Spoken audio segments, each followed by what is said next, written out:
नमस्कार, कंज्यूमर अड्डा में आपका स्वागत है। आपके साथ मैं हूं विपिन भट्ट और आज हम बात करेंगे नए जमाने के नए जॉब्स की। जी हां, ऐसा इसलिए क्योंकि एक रिपोर्ट आई है वर्ल्ड इकोनॉमिक फोरम की तरफ से जो जॉब का एक अलग ही सिनेरियो बता रही है। रिपोर्ट में कुछ चौंकाने वाले तथ्य भी हैं, कुछ ऐसी बातें भी हैं जो आप और हम सब जानते हैं, बट कुल मिला के उसमें जो बात कही गई है वो ये है कि अगर हम नए ज़माने के जॉब्स के अकॉर्डिंगली खुद नए तरीके से तैयार नहीं हुए तो बहुत सारे लोगों की नौकरी जाएगी, और वो ऐसी स्थिति में जाएगी जब नौकरियों की उस हिसाब से इतनी कमी नहीं होगी, लेकिन स्किल सेट बदल चुके होंगे।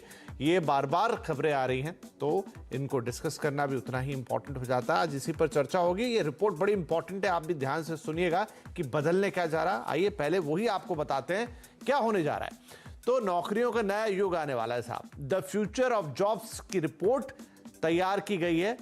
वर्ल्ड इकोनॉमिक फोरम ने ये रिपोर्ट तैयार की है।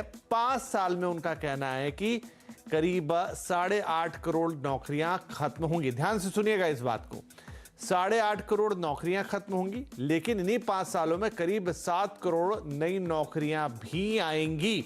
यानी पुरानी नौकरियां खत्म हो रही है, नई नौकरियां आ रही हैं। और डिफरेंशिएटर अगर आप देखेंगे तो करीब 1.5 करोड़ नौकरी का डेफिसिट हो जाएगा। यानी कि जाने वाली नौकरियां ज्यादा, आने वाली नौकरियां कम। तो 1.5 करोड़ नौकरियां तो हो गई खत्म, लेकिन जो वो नई नौकरियां भी बन रही वो नए क्षेत्र की नौकरियां हैं। कहां? ई कॉमर्स, एजुकेशन, कृषि क्षेत्र में मौके बनेंगे, लेकिन वैसे नहीं जैसे आज बनते हैं, नई तरीके से बनेंगे। दुनिया में 23%, भारत में करीब 22% नौकरियां बदल जाएंगी। तो लगभग एट पार विद वर्ल्ड भारत भी बदलेगा। और ये इंपॉर्टेंट है, 44% कर्मचारियों को बढ़ाने होंगे अपने स्किल सेट। मतलब ये उन कर्मचारियों की बात हो रही जो आज की तारीख में काम कर रहे हैं, यानी करीब करीब आधे से ज्यादा लोगों को अपने स्किल सेट चेंज करने होंगे। तो ये सिनेरियो काफी ज्यादा बदलाव की बातें कर रहा है। और क्यों? क्योंकि तकनीक बदल रही है, आर्टिफिशियल इंटेलिजेंस और एआई, इस तरह की बातें हम सुन रहे हैं, ऑटोमेशन, रोबोटिक्स, सब कुछ बदल रहा है और अब ये सिनेरियो बहुत तेजी से चेंज होने लगा है।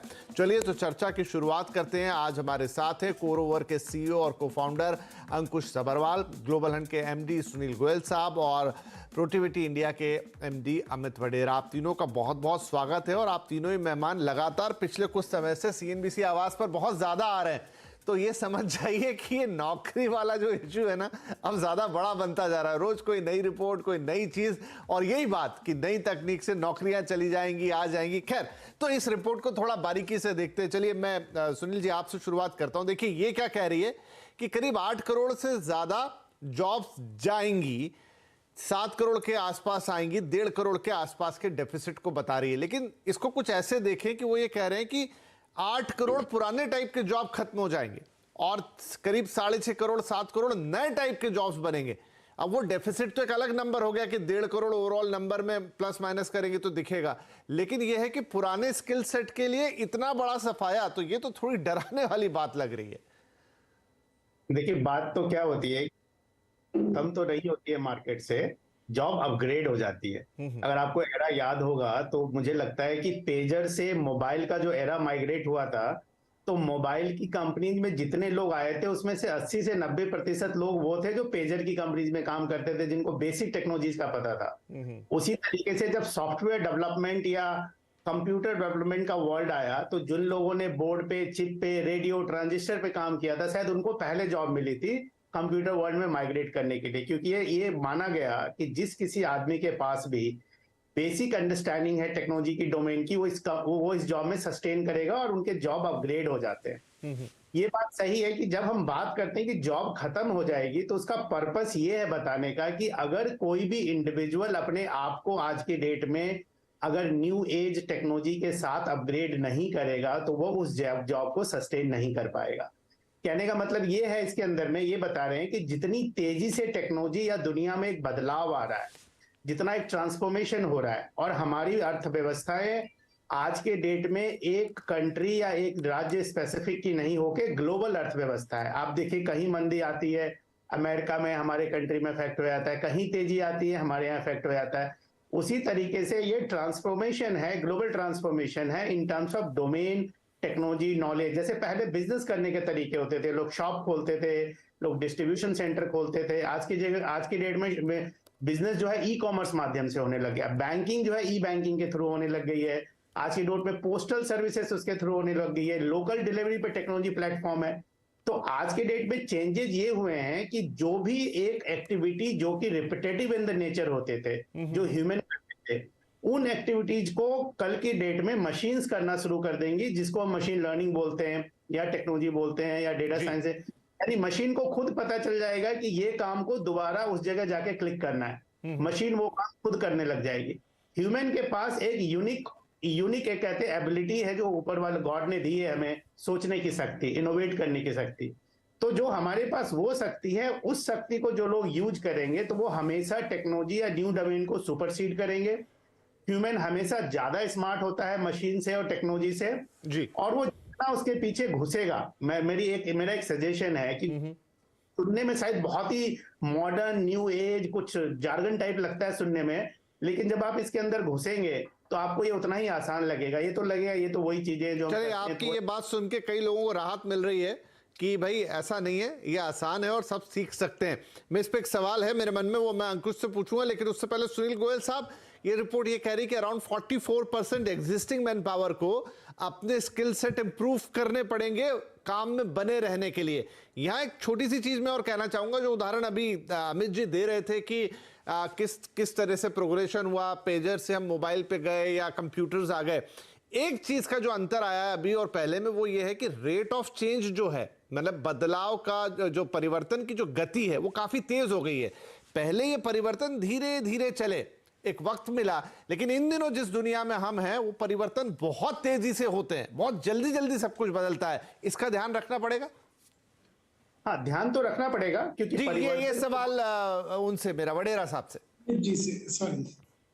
हाँ जी, हाँ विपिन जी, देखिए चेंजेस पहले और ये काफी टाइम से चेंजेस हो रहे थे। आई थिंक 2008-9 जब लेमन ब्रदर क्रैश हुआ तो उसके बाद से ये डिस्कशन होने लग गए थे, और we were part of the planning commission, मेरे प्रीवियस ऑर्गेनाइजेशन में, तब ये डिस्कशन हो रहे थे कि स्किल गैप इंडिया में वाइड होता जा रहा है और उसके लिए हमको स्टेप्स लेने चाहिए। और आई थिंक ये एक ओवर एम्प्लीफाई हुआ है, ये काफी टाइम से डिस्कशन चल रहा है। तो ये वर्ल्ड इकोनॉमिक फोरम का जो अभी का रिपोर्ट है, और आप पिछले 10 साल का रिपोर्ट अगर उठा लीजिए, तो स्किल गैप जो है उसके ऊपर पहले से ही कहा जा रहा है। ऑफ कोर्स अब ये ज्यादा ओवर एम्प्लीफाई हो गया, और जिस तरह से आपने अभी बताया, ये बहुत ही फास्ट चेंज हो रहा है। और ये फास्ट चेंज ना ही उन रोल्स के लिए हो रहा है जो एग्जिस्ट नहीं करेंगे, बट जो एग्जिस्ट कर रहे हैं उन रोल्स में भी बहुत फास्ट चेंजेस आते जाएंगे।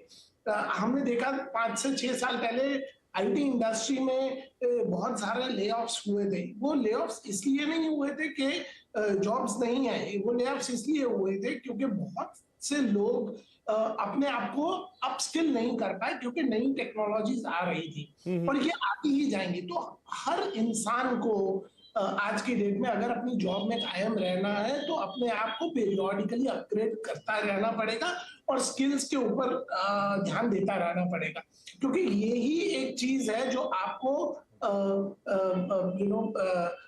इंश्योर करेगी कि आपकी एक कंटिन्यूटी रहे। और ये सिर्फ एम्प्लॉइज के साथ नहीं है, ये कंपनीज के साथ भी होगा। बहुत सी कंपनीज भी अगर अपने आप को अपग्रेड नहीं करती रही तो वो भी नहीं रहेंगी। और जहां तक की स्किलिंग की बात है और अपने आप को अपस्किल करना है, अगर आप देखें, आई थिंक एक रिपोर्ट एक चीज ये भी बताती है कि 97% ऑफ लोग हैं जो आज की डेट में कंपनीज उनको फंड कर रही हैं स्किलिंग के लिए। तो एक सेल्फ स्किलिंग जो है और सेल्फ अपग्रेडेशन का जो इंटेंट होना चाहिए लोगों में, वो मेरे हिसाब से ज्यादा बढ़ना चाहिए, क्योंकि हर इंसान को अपने आप को कुछ पोर्शन ऑफ अपना टाइम अपने आप को सेल्फ अपग्रेडेशन में, अपस्किलिंग में लगाना पड़ेगा। वो फिर किस भी फील्ड में हो, उनको अपग्रेड अपने आप को करना पड़ेगा। Got your point. तो अंकुश सबरवाल साहब, क्या ये ऐसा वक्त फिर से आ गया? एक जमाना था जब कंप्यूटर इंट्रोड्यूस हो रहे थे और हर छोटे बड़े व्यक्ति को कंप्यूटर सीखना जरूरी हो गया था, तब 2 दिन से लेकर 2 साल तक के कोर्सेज बाजार में आ गए थे और लोगों ने उनसे बहुत कुछ सीखा भी, कईयों के तो कैरियर बने। वो कोर्सेज कर करके लोग कहां पहुंच गए, चाहे उनको मेनली कंप्यूटर में काम करना रहा हो, चाहे कंप्यूटर उनके काम का हिस्सा बना हो। तो क्या वैसा ही वक्त आ गया जब आप सभी को थोड़ा ज्यादा अपनी जरूरत के हिसाब से एआई, मशीन लर्निंग, जो भी अभी यहाँ पर सुनील जी बोल रहे थे, वो सारे जो विधाएं हैं वो सीखनी पड़ेंगी। उस समय कंप्यूटर सीखा, अब आपको ये सब सीखना पड़ेगा, इर्रिस्पेक्टिव कि आप किस जॉब में। अंकुश जी आप म्यूट पर हैं। सॉरी, थैंक्स विपिन जी अगेन मुझे बुलाने के लिए। बिल्कुल मुझे लगता है कि हर इंडस्ट्री में एआई एक इंडस्ट्री तो है, लेकिन हर इंडस्ट्री में भी यूज हो रही है, राइट। तो मैं कहीं सुन रहा था कि उसमें किसी ने बोला कि एआई तो जॉब्स रिप्लेस नहीं करेगा, लेकिन जो लोग एआई यूज करेंगे वो लोग दूसरों की जॉब रिप्लेस करेंगे। तो अब ऑफ कोर्स अपस्किलिंग की तो जरूरत है। पहले कंप्यूटर लोगों को शायद इतना नहीं आता था, तो कंप्यूटर एजुकेशनल इंस्टीट्यूट्स खुले थे। अब मुझे लगता नहीं है वो कहीं एग्जिस्ट करते हैं अभी। तो मुझे लगता है जगह जगह अब एआई इंस्टीट्यूट्स खोलने की जरूरत है। कुछ तो बहुत सिंपल एआई हम सीख सकते हैं कि जिसमें कोडिंग की जरूरत ना पड़े, प्रोग्रामिंग की जरूरत ना पड़े। हर कोई एआई यूज कर सकता है अपनी जॉब्स को थोड़ा इंप्रूव करने के लिए और अच्छी प्रोडक्टिविटी से जॉब करने के लिए। हाँ, फिर तो एडवांस होते रहेंगे कि एआई सेक्टर में ही आपने कुछ करना है और टेक्नोलॉजी सीखनी है। लेकिन मुझे लगता है कि बिल्कुल इंस्टीट्यूट्स खुलने चाहिए, और जो भी एग्जिस्टिंग स्कूल कॉलेजेस हैं उसमें सिर्फ एआई एज ए प्रोग्रामिंग और टेक ना सिखाएं, वो एआई को इफेक्टिव यूज, एफिशिएंट यूज कैसे करें कि अपने एग्जिस्टिंग काम को कैसे प्रोडक्टिविटी से किया जाए जी, तो वो होगा।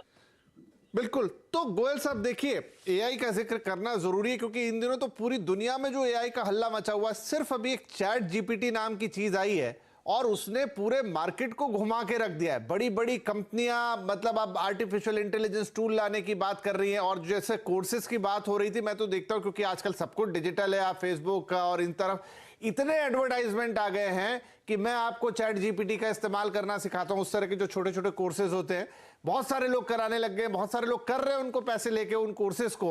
तो क्या ये आर्टिफिशियल इंटेलिजेंस या चैट जीपीटी, मैंने कहा एक छोटा सा उदाहरण है, शुरुआत मात्र है, आगे चल के यही सारा इसी तरह की चीजें जॉब सिनारियो को बदलेंगी? बिल्कुल। जी, आप गोयल साहब से, मेरी आवाज आज प्रॉपर्ली जा नहीं रही कि क्या मैं किससे सवाल पूछ रहा हूं? जी नहीं, देखिए क्या है, ये इनोवेशंस तो मुझे लग रहा है ये नीड ऑफ द आवर है और एक ह्यूमन लाइफ साइकिल का बहुत ही इंपॉर्टेंट फैक्टर है। मैं एक छोटा सा उदाहरण दूंगा। जब हमारे यहाँ पे ये ट्रांसपोर्टेशन के एप्लीकेशंस आए थे या ट्रांसफॉर्मेशन हुआ था, उबर और ओला टाइप के एप्स आए थे, तो उसमें लग रहे थे कि पता नहीं जो इतने सारे टैक्सी चलाने वाले लोग हैं उनका क्या होगा, टैक्सी कंपनीज का क्या होगा इन लोगों का। बट अल्टीमेटली देखिए तो वो सबसे बड़ा पूल है जो उस टेक्नोलॉजी को यूटिलाइज करता है। वो सबसे बड़ा पूल है जहां पे उनकी इनकम 2 गुनी या 3 गुनी हुई है उसी टेक्नोलॉजी के थ्रू। तो अल्टीमेटली क्या होता है कि कोई भी जो टेक्नोलॉजी है वो एक ट्रांसफॉर्मेशन लेके आती है आपके काम करने के तरीके में। और जब वो आपके काम करने के तरीके में आती है, जैसे कि पहले के लोगों को स्मार्टफोन यूज करना नहीं आता था, आज की डेट में तो मैं देखता हूं कि पढ़ा लिखा, बहुत कम पढ़ा लिखा, नहीं पढ़ा लिखा आदमी भी स्मार्टफोन यूज करता है। तो टेक्नोलॉजी एक ट्रांसफॉर्मेशन लेके आती है। तो आज के डेट में हम चैट जीपीटी की बात करें या किसी दूसरे एआई टूल्स की बात करें, वो एक एग्रीगेटेड इंफॉर्मेशन देने का सिस्टम है, बट इंफॉर्मेशन का एक सोर्स है, उसको अपग्रेडेशन करने का एक प्रोसेस है। तो हर ह्यूमन, जब जॉब के पर्सपेक्टिव से इसको हम रिलेट करें, तो जॉब के पर्सपेक्टिव से बहुत ही आसान तरीके से रिलेट होता है कि जो काम आप कल तक कर रहे थे वो काम कोई और कर लेगा। जैसे सीनियरिटी होती है ऑर्गेनाइजेशन में, आप मैनेजर हैं, आप जो काम आज कल कर रहे हैं कल आपके टीम मेंबर वो काम करेगा, परसों के दिन में शायद जो आप जिस पोजीशन पे जा रहे हो वो ऊपर चला जाएगा। तो जैसे एक हायरार्किकल ग्रोथ होती है किसी भी ऑर्गेनाइजेशन में, उसी तरह ह्यूमन की लर्निंग ग्रोथ होती है। लर्निंग ग्रोथ ये है कि कल को जो टेक्नोलॉजी हमारे लिए डे नाइट करनी पड़ती थी वो आज के डेट में ऑब्सोलीट हो गई, उसको ऑब्सोलीट करके हमने न्यू टेक्नोलॉजी पे माइग्रेट कर लिया, और न्यू टेक्नोलॉजी के बेसिस पे ज्यादा जॉब, ज्यादा अपॉर्चुनिटी और ज्यादा एक्टिविटीज होंगी। मुझे याद है जब वेबसाइट्स बननी शुरू हुई थी तो लोग बोलते थे यार वेबसाइट्स बन जाएंगी, सारी इंफॉर्मेशन आ जाएंगी, सेल्स वाले लोग क्या करेंगे। ई कॉमर्स जब आया था लोगों को लगा शॉपकीपर्स क्या करेंगे, वही शॉपकीपर्स आज के डेट में ई कॉमर्स चैनल के थ्रू माल बेचते हैं, ज्यादा बेच लेते हैं। हर टेक्नोलॉजी का अपना एक एडवांटेज है। हाँ, इसमें आप सुस्त ना पड़े, आप ढीले ना पड़े, ठीक है। टेक्नोलॉजी के साथ चले, उसको रीड करें, उसका एडवांटेज ले, उसमें घुसे, और जॉब आपको ज्यादा तनख्वाह की मिलेगी, आपकी तनख्वाह इंक्रीज होगी और अपॉर्चुनिटी जाएगी। आप सुस्त पड़ेंगे तो आपको चैलेंज है, आप ढीले राइट, ना नहीं पड़े। आप सही कह रहे हैं, आपको अपने आप को अपग्रेड अपस्किल करना होगा, और नहीं करेंगे तो चैलेंज। और हर नई चीज थोड़ी सी ऐसे लगती है कि ओ माय गॉड, ये कैसे सीखेंगे, कैसे हम कैसे समझेंगे। अमित जी, इसमें देखिए जो रिपोर्ट कह रही है कि कहाँ नौकरियां नई आएंगी, तो डिजिटल कॉमर्स तो अब हम उसे नया नहीं कहेंगे, अब तो हमारे जीवन का हिस्सा बन गया। एजुकेशन, कृषि, ये तो हमारे कन्वेंशनल जो है वो सेक्टर्स है। तो किस तरह के नए जॉब्स आएंगे यहाँ पर, अगर मैं समझना चाहूँ? टेक्नोलॉजी जो है वो आप अपने आप में एक सेक्टर नहीं रहा, बट एक हॉरिजॉन्टल हो गया। हर इंडस्ट्री को टेक्नोलॉजी इम्पैक्ट करेगा। तो जैसे ई कॉमर्स आया था तो अर्ली अडॉप्टर्स थे और 2 फॉलोअर्स थे। तो आई थिंक जो इंडस्ट्री अर्ली अडॉप्टर्स थी, for example banking financial services, अब इन्होंने टेक्नोलॉजी को बहुत अर्ली अडॉप्ट किया, बिकॉज सेफ्टी और रिस्क पर्सपेक्टिव से उनको अपना आईटी सिस्टम बहुत रोबस्ट करने पड़े। तो आप जितनी भी आईटी इंडस्ट्रीज देख रही हैं, जो सर्विसेज कंपनीज हैं जैसे टीसीएस या कॉग्निजेंट और वो सब IT industry, banking financial services में उन्होंने बहुत ज्यादा ग्रोथ की, क्योंकि वो इंडस्ट्री ने एक्सेप्ट किया सबसे ज्यादा टेक्नोलॉजी को। बट बहुत सी ऐसी इंडस्ट्रीज हैं जिन्होंने टेक्नोलॉजी पे पहले इन्वेस्टमेंट इतने नहीं किए, अब वो इंडस्ट्री भी टेक्नोलॉजी में इन्वेस्ट करेगी, right? So tech jobs in non-tech industry, manufacturing, engineering, वो सारी कंपनीज में टेक्नोलॉजी रिलेटेड जॉब्स काफी बढ़ेंगी। और at the same time technology के आने से जैसे पॉजिटिव्स है, बिकॉज वो एक एनेबलर है, उसी तरह नेगेटिव्स भी आते हैं। उतना ही रिस्क बढ़ जाता है डेटा के रिलेटेड, साइबर टेररिज्म के रिलेटेड। इसीलिए साइबर सिक्योरिटी रिलेटेड जॉब्स जो होंगी वो बहुत बढ़ेंगी।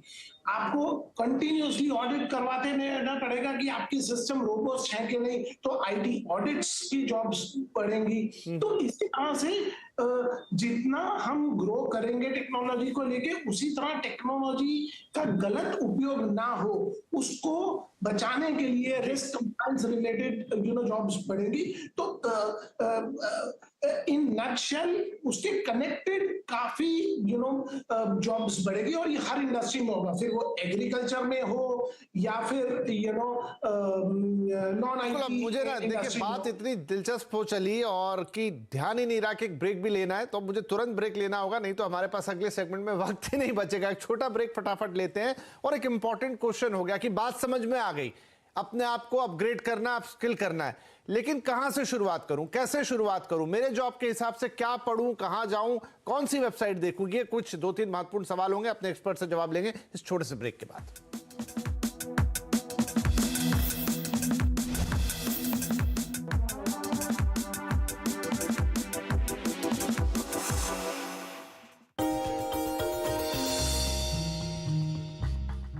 डू यू नो में आज हम बातचीत करने वाले हैं देश की सबसे बड़ी पेंट कंपनी एशियन पेंट के बारे में। दरअसल इसका इतिहास तो काफी पुराना है, लेकिन कुछ इंटरेस्टिंग फैक्ट में पहला फैक्ट तो ये कि ये मार्केट कैप के लिहाज से दुनिया की दूसरी सबसे बड़ी पेंट कंपनी है। दूसरा फैक्ट, रेवेन्यूज के लिहाज से एशिया की दूसरी सबसे बड़ी पेंट कंपनी है, और देश की सबसे बड़ी पेंट कंपनी तो ऑलरेडी है।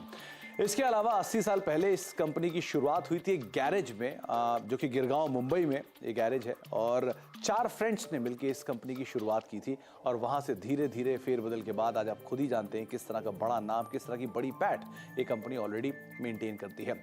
एक ऐसा भी समय था वर्ल्ड वॉर 2 में जब ज्यादातर पेंट इंपोर्टर्स जो थे वो बैन हो गए थे, लेकिन उस सिचुएशन के बाद आज की सिचुएशन तक आते आते देश की नंबर 1 पेंट कंपनी के तौर पर शुमार होते हुए दिखाई पड़ी है। इसके अलावा एक और इंटरेस्टिंग फैक्ट ये भी है कि जो इस कंपनी का लोगो है या मैस्कट है गट्टू, उसकी शुरुआत जो है वो लेजेंडरी इलस्ट्रेटर आर.के. लक्ष्मण साहब ने की थी, और उस समय पर एक कॉन्टेस्ट भी रन किया गया था कि जो उस मैस्कट का नाम तय करेगा उसको इनाम दिया जाएगा 500 रुपए के आसपास का। करीब 47,000 एंट्रीज आई उस नाम के लिए ही महज, और उसके बदले में 2 लोग जो कि मुंबई में थे उन्होंने इस मैस्कट का नाम गट्टू तय किया। गट्टू आपको याद होगा वो मैस्कट था जो कि एक बच्चा जिसके हाथ में एक बाल्टी होती थी और एक पेंट ब्रश होता था। तो वो कंपनी का मैस्कट जिसके पीछे कई सारी इंटरेस्टिंग स्टोरीज भी हैं। और इस तरह कुछ इंटरेस्टिंग फैक्ट के साथ आप सुन रहे थे दुनिया की दूसरी सबसे बड़ी in terms of market cap, Asia की दूसरी सबसे बड़ी इन टर्म्स ऑफ रेवेन्यू और देश की सबसे बड़ी पेंट कंपनी एशियन पेंट्स के बारे में। कुछ और फैक्ट लेकर भी आते रहेंगे।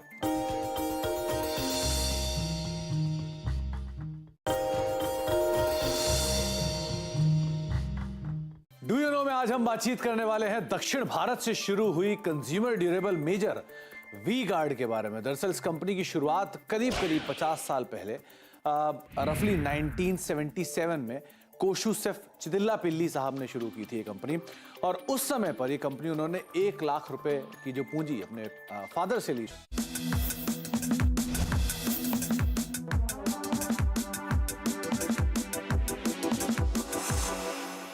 Welcome back. बात हो रही है नए जमाने और नए जॉब्स की, क्योंकि वर्ल्ड इकोनॉमिक फोरम की एक रिपोर्ट कह रही है कि आने वाले वक्त में करोड़ों जॉब्स खत्म होंगे जो पुराने पैटर्न के हैं और करोड़ों जॉब्स आएंगे जो नए पैटर्न के हैं। इंपॉर्टेंट ये है कि ज्यादातर लोगों को या आधे से ज्यादा लोगों को अपने आप को अपस्किल करना होगा इस कंपटीशन में बने रहने के लिए। तो राइट, अब क्या करना होगा ये बड़ा इंपॉर्टेंट है। अंकुश सब्रवाल, क्विकली अब सभी मेहमानों से क्विक जवाब चाहेंगे कि आप कहां से शुरुआत कर सकते हैं। समझ लीजिए कि मैं बैंकिंग में हूं तो क्या करूं, मैं कहां जाऊं, क्या सोचूं कि क्या हो जाएगा मेरे सेक्टर में टेक्नोलॉजी से। बिल्कुल, जैसे ये आपने बड़ा अच्छा क्वेश्चन पूछा है। बैंकिंग में हूँ, राइट, तो किसी भी सेक्टर में एआई यूज हो सकता है। मुझे लगता है पहले अगर आपको पता है कि बैंकिंग सेक्टर में हो तो that is kind of good. अगर नहीं तो एक सेक्टर ढूंढे, कोई भी, चाहे वो उस सेक्टर में है या स्टूडेंट है या ऑलरेडी जॉब कर रहा है। एक सेक्टर अगर हमने पकड़ लिया तो ताकि हम देखें कि वहां पे क्या गैप्स हैं और कहाँ इम्प्रूवमेंट्स के चांसेस हैं और कहाँ पे हम इम्प्रूव कर सकते हैं। फिर हम देखेंगे कि एआई कैसे यूज हो सकता है। और एआई में अगेन जैसे मैंने बोला कि एज ए टेक प्रोफेशनल आप काम कर सकते हो और नॉन टेक भी एआई यूज कर सकते हैं। अगर टेक है तो आप सिस्टम बनाएंगे, अगर आप टेक हैं तो प्रॉब्लम लेके उस सेक्टर की जैसे बैंकिंग की तो कैसे यूजर एक्सपीरियंस इंप्रूव किया जाए, कैसे लोगों को पर्सनलाइज्ड एक्सपीरियंस दिया जाए, कैसे लोगों को इमीडिएट इंफॉर्मेशन दी जाए, इमीडिएट उनकी रिक्वेस्ट को कैटर किया जाए। और काफी एग्जिस्टिंग टूल्स हैं, आप चैट जीपीटी से भी पूछ सकते हो। नहीं, आपने बड़ी अच्छी बात की। अब मैं यही सवाल आगे सुनील गोयल साहब के पास यहां से लेके जाता हूं। गोयल साहब, हमेशा दो तरह की चीजें रहेगी कि एक तो जो होगा उस टेक्नोलॉजी को बनाने वाला यूनिट होगा या उस तरह की इंडस्ट्री होगी कि भाई आपको वो टूल बनाने, जैसे कि भाई सॉफ्टवेयर इंजीनियरिंग है, हार्डवेयर है, वो एक पूरी इंडस्ट्री अपने आप में, और बाकी लोग जो उसका इस्तेमाल करते हैं। तो आई थिंक यहां पर भी ऐसे ही होगा क्या कि एक तो है कि एआई, रोबोटिक्स और ये सब मशीन लर्निंग वगैरह एक है जो उसमें काम करेंगे सेक्टर में, लेकिन सारे लोग तो उस सेक्टर में काम नहीं कर सकते।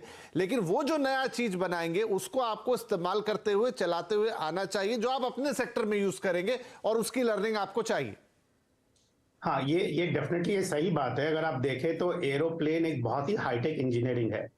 उसको इंजीनियरिंग का पार्ट देखें तो वो शायद 5 या 7 या 10% लोग होंगे, बट 90% जो लोग हैं या तो वो पायलट है या मेंटेनेंस है या ऑपरेशंस है या टेक्निक्स हैं, टिकटिंग है, ग्राउंड स्टाफ है, मतलब लैंडिंग है, बहुत सारी चीजें, सॉफ्टवेयर यूज करने वाले लोग हैं। आज के डेट में कोई भी टेक्नोलॉजी जो आती है, 2 बेसिक चीजें मैं बताऊंगा जिसको करने का सबसे आसान चीज है। आप टेक्नोलॉजी के नाम से उसको आप बहुत बड़ा कोई हवा मत बनाइए, उसको आप पढ़िए थोड़ा सा। और आज की डेट में कंटेंट अवेलेबल है यूट्यूब पे, गूगल पे, कुछ ऑनलाइन बहुत अच्छे प्लेटफॉर्म्स हैं, कोर्सेरा है, लिंक्डइन है, यूडेमी है, बहुत सारे ऑनलाइन कोर्सेज प्लेटफॉर्म्स अवेलेबल है जहां फ्री कोर्सेज अवेलेबल हैं। और कुछ कोर्सेज ऐसे होते हैं जो 1000, 1500, 2000 रुपए में भी कोर्सेज करवाते हैं। आप वहां अपने आप को फ्री रजिस्टर कराइए, आपके जो इंटरेस्ट का सेगमेंट है उसको जाके आप पढ़िए, आप वीडियो देखिए, वहां अच्छे वीडियो जड़े हैं, बहुत अच्छे ट्रेनर्स ने वीडियो डाले हुए हैं, कुछ सर्टिफिकेशन प्रोग्राम्स हैं। आप सबसे पहले बेसिक्स ऑफ टेक्नोलॉजी को अंडरस्टैंड करें, उसके बाद उसको विजुअलाइज करें कि आपके डोमेन में, आपके इंडस्ट्री में, आपके सेगमेंट में ये यूज हो रहा है, नहीं हो रहा है। आपकी कंपनी नहीं यूज कर रही है क्या दूसरी कंपनी यूज कर रही है? कौन सी कंपनी है जो इस प्रोडक्ट को कस्टमाइज कर रही है, एप्लीकेशन स्पेसिफिक बना रही है? आप अगर थोड़ा प्रोएक्टिव सोचेंगे, आप अपनी कंपनी के अपने एआई इनिशिएटर होंगे, आप अपनी कंपनी के अपने मशीन लर्निंग एक्सपर्ट होंगे। उसके लिए आपको कंप्यूटर सीखने की जरूरत नहीं है। तो मुझे लगता है ये this is all to do आपका इंटरेस्ट, आपका आपका एक्साइटमेंट इस चीज को लेके। अगर आप उसके बहुत एक्साइटेड रहते हैं तो believe me, you will become expert, you will be the most paid, you will शायद be the preferred. बिल्कुल सही, मुझे लग रहा है यही रास्ता होगा सुनील गोयल साहब, और कोई अलग तरीका इसका हो नहीं सकता। एट लास्ट मिनट है मेरे पास, वडेरा साहब लास्ट वर्ड फ्रॉम यू। यही तरीका ऐसे ही करे, एक एंथुजियाज्म लेकर आए, थोड़ा सा अंदर से उत्सुकता पैदा करे, सुनना शुरू कर दे, बस उसके बाद चीजें खुलती चली जाएंगी। मैं रिपीट नहीं करूंगा, जो गोयल साहब ने बताए थे वो सब तो है ही। एक क्यूरियोसिटी होनी चाहिए लर्निंग की और अपने आप को अपग्रेड करने की। आई थिंक हर ऑर्गेनाइजेशन अब ये चाह रही है कि वो एक ट्रांसफॉर्मेशन, मेंटल ट्रांसफॉर्मेशन करे, क्योंकि डिजिटाइजेशन इम्प्लीमेंट करना और उसको एक्सेप्ट करना, आई थिंक ये एक माइंडसेट की बात है। तो अगर आप टेक्नोलॉजी ले आए हैं पर लोग एक्सेप्ट नहीं कर रहे, तो आपका डिजिटाइजेशन इम्प्लीमेंटेशन डिले होता है। तो ये एक मेंटल ट्रांसफॉर्मेशन है। अगर आप में क्यूरियोसिटी है तो आप सस्टेन करेंगे।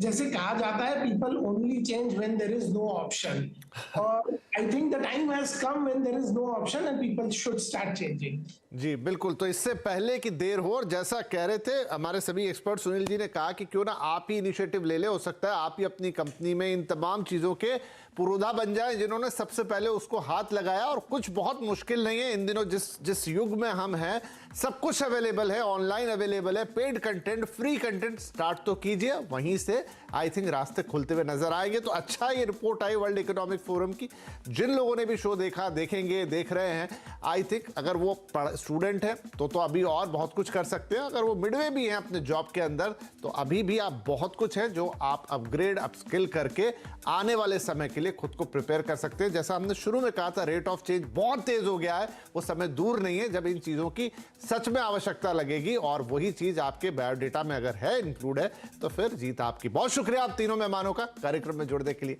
नमस्कार।